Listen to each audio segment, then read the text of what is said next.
మధ్య కాలంలో హైదరాబాద్ చుట్టుపక్కల 30 ఏళ్ల క్రితం 40 ఏళ్ల క్రితం చిన్న ఉద్యోగాలు చేసుకునేవాళ్ళు, చిన్న వ్యాపారం చేసుకునేవాళ్ళు. ఆనాడు భూములు కొనుక్కొని ఇల్లు కట్టుకుంటున్న సందర్భంలో మళ్ళీ మాకు వేరే రిజిస్ట్రేషన్ ఉందని చెప్పి దొంగ డాక్యుమెంట్స్ సృష్టించుకొని పోలీసు వాళ్ళని మేనేజ్ చేసుకొని రెవెన్యూ అధికారులను మేనేజ్ చేసుకొని పేదలు కట్టుకునేటువంటి ఇళ్ల మీద దౌర్జన్యం చేస్తున్నారు. మన ఆరుంధతి నగర్లో, బాలాజీ నగర్, జవహర్ నగర్లో ఇట్నే చేస్తే మేము పోయి వచ్చినాం.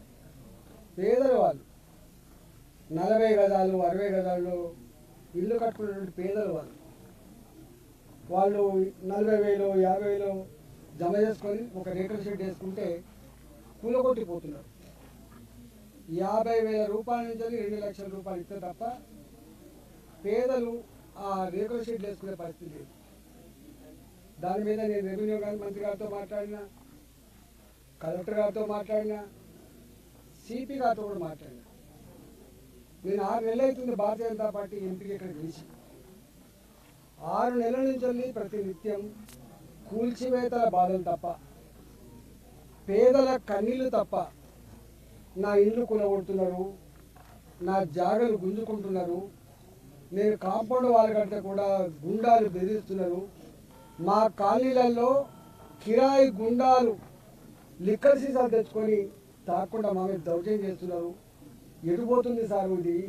ఇంత పెద్ద విశ్వనగరం అని చెప్తా ఉన్నారు, ఇంత గొప్ప పోలీస్ అని చెప్తా ఉన్నారు, పేదల ప్రాణాలకు రక్షణ లేకుండా పోతుందని చెప్పి కన్నీళ్ళు పెడతా ఉన్నారు. నేను నా దగ్గరికి ఏకశిలా నగర్ కాలనీ వాసులు వచ్చింది.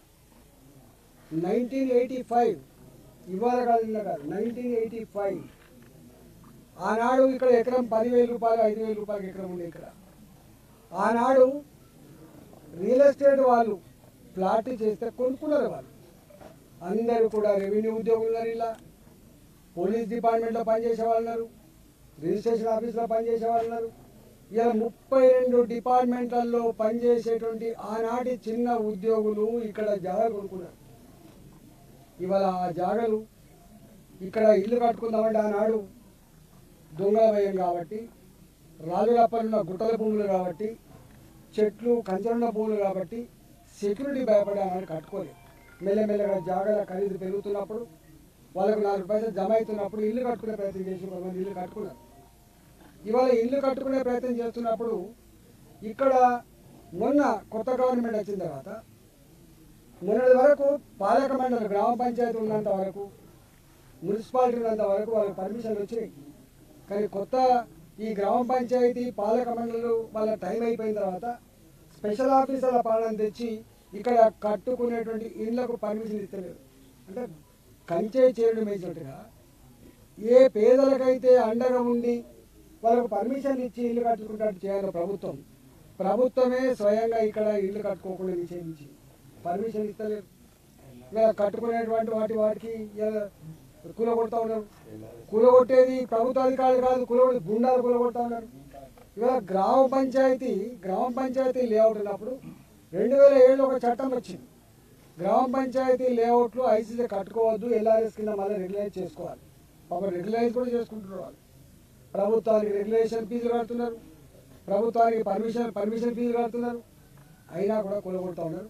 ఇవాళ నేను వచ్చి ఇక్కడికి నేను అనేక సార్లు రాచకొండ సిపి గారితో మాట్లాడినా, అనేక సార్లు మల్కాగిరి కలెక్టర్ గారితో మాట్లాడినా, అనేక సార్లు ఇక్కడ ఉన్న డీసీపీతో మాట్లాడినా, నేను స్వయంగా రెవెన్యూ మంత్రి శ్రీనివాసరెడ్డి గారితో కూడా మాట్లాడినా.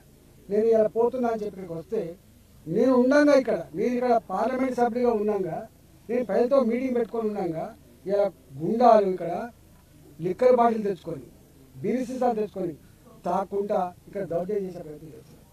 రాత్రి నేను ఇక్కడ వస్తున్నాను తెలిసి మీరు ఎంపీ గారు వస్తున్నట, మీరు ఎంపీ గారి దగ్గర పోయినట, మీ సంగతి చెప్తామని చెప్పి మహిళని దౌర్జన్యం చేస్తారు. నేను అడుగుతా ఉన్నా సిపి గారికి, టెంట్ వేసుకొని టెంట్ కాలబెడతాం అంటే ఎంపీ గారు వచ్చే టెంట్ కూడా కాలబెట్టే స్థాయికి ఎదిగిందంటే పోలీసులారా మీరు ఎవరికి రక్షణగా ఉన్నారు? ప్రజలకు రక్షణ ఉన్నారా, గుండాలకు రక్షణ ఉన్నారా, ల్యాండ్ బ్రోకర్ల రక్షణ ఉన్నారా, డబ్బులు ఇచ్చే వాళ్ళ రక్షణ ఉన్నారా ఆలోచించుకోవాలి. ఇలా ఒకనాడు తెలంగాణ పోలీస్ అంటే ఇంత ఇజ్జత్ ఉండేది, ఇంత గౌరవం ఉండేది. కానీ తెలంగాణ పోలీస్ అంటే ఇజ్జత్ లేకుండా పోయింది, గౌరవం లేకుండా పోయింది. మీరు ఆలోచించుకోమని చెప్పి హెచ్చరిస్తానా. నేను ఇక్కడ ఉన్నా ఎవడతోడో ఎవడు దౌర్జన్యం చేస్తాడో ఒకవేళ మీరు కనుక కంట్రోల్ చేయకపోతే, ప్రజల ఆస్తులకు రక్షణ మీరు ఉండకపోతే, ప్రజల ప్రాణాల కనుక పోలీసు డిపార్ట్మెంట్ రక్షణ ఉండకపోతే అదేందో మేమే మా చేతులు తీసుకోవాల్సి వస్తుంది. మేమే గుండాలకు బుద్ధి చెప్పాల్సి వస్తుంది, మేమే ల్యాండ్ బ్రోకర్లకు బుద్ధి చెప్పాల్సి వస్తుంది, మేమే ఈ చిల్లరగాలను తరిమికొట్టే పరిస్థితి అని చెప్పి హెచ్చరిస్తా ఉన్నా. ఇప్పటికైనా పిచ్చి వేషాలు వేయకుండా మీరు వెంటనే స్పందించి, రెవెన్యూ అధికారులు పోలీసులు వెంటనే స్పందించి దీని మీద సంపూర్ణ ఎంక్వైరీ చేసి ప్రజలకు వెంటనే రక్షణ కల్పించి ప్రజల ఆస్తులకు రక్షణ కల్పించాలని చెప్పి ఈ సందర్భంగా నేను ఎంపీగా పార్లమెంట్ సభ్యులు డిమాండ్ చేస్తున్నా. లేకపోతే ఎంపీగా మా కార్యకర్త భారతీయ జనతా పార్టీ కార్యకర్తలుగా మేమే మా ప్రజల్ని కాపాడుకుంటాం, మేమే మా ప్రజల ఆస్తులకు రక్షణ ఇస్తామని చెప్పి ఈ సందర్భంగా తెలియజేస్తా ఉన్నాం.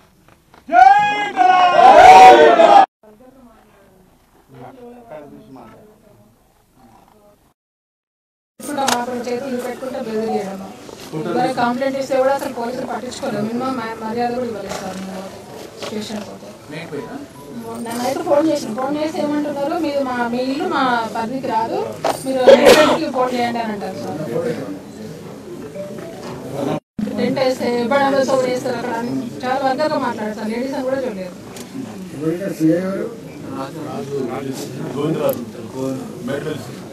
చేసుకున్నామని నైట్ టెన్స్ మంచిగా చేసి అవన్నీ తెప్పించి వేసి చేసుకున్నామని మూకు 10 మంది వాళ్ళు వచ్చి మా మీద దౌర్జన్యం చేసింది సార్.